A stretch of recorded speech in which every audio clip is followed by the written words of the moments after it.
ಇವತ್ತು ನಾವು ನಮ್ಮ ಅಧಿಕಾರಿ ನಮ್ಮ DSP ಅವರು ಬಂಗಾರಪೇಟೆ ಇನ್ಸ್ಪೆಕ್ಟರ್ ಮತ್ತು ಇತರ ಸಿಬ್ಬಂದಿ ಮತ್ತು ಅಧಿಕಾರಿ ಜೊತೆ ಬಂಗಾರಪೇಟೆಯಲ್ಲಿ ಒಂದು ರೂಟ್ ಮಾರ್ಚ್ ಮಾಡ್ತಾಯಿದ್ದೀವಿ.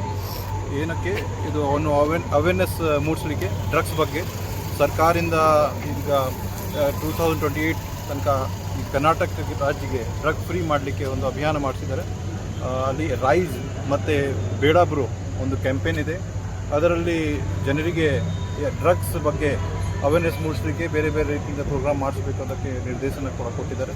ಮತ್ತು ನಮ್ಮ ಈ ಬಂಗಾರಪೇಟೆಯಲ್ಲಿ ಟ್ರಾಫಿಕ್ ಚಾಲನೆ, ಟ್ರಾಫಿಕ್ ನಿಯಮ ಬಗ್ಗೆ ಮತ್ತು ಬೇರೆ ಯಾವುದೇ ರೌಡಿ ಆ್ಯಕ್ಟಿವಿಟಿ ಮಾಡಬಾರ್ದು ಮತ್ತು ಏರಿಯಾ ಡಾಮಿನೇಷನ್ ಮಾಡಲಿಕ್ಕೆ ಮತ್ತು ಜನಗೆ ಒಂದು ಕಾನ್ಫಿಡೆನ್ಸ್ ಕೊಡಲಿಕ್ಕೆ, ಅವ್ರಿಗೆ ಏನಾದರೂ ಸಮಸ್ಯೆ ಇದೆ ನೇರವಾಗಿ ನಮ್ಮ ಹತ್ರ ನಮ್ಮ ಸ್ಟೇಷನ್ಗೆ ಅಥವಾ ನಮ್ಮ ಆಫೀಸ್ಗೆ ಬರ್ಬೋದು, ಒಂದು ಕಾನ್ಫಿಡೆನ್ಸ್ ಬಿಲ್ಡಿಂಗ್ ಮಾಡಲಿಕ್ಕೆ ನಾವು ಇದು ಎಲ್ಲ ರೂಟ್ ಮಾರ್ಚ್ ಮಾಡ್ತಾಯಿದ್ದೀವಿ. Basically it's area domination exercise.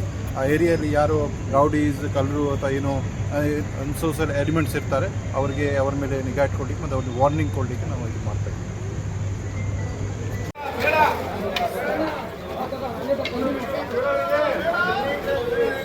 Say no to drugs. Say no to drugs.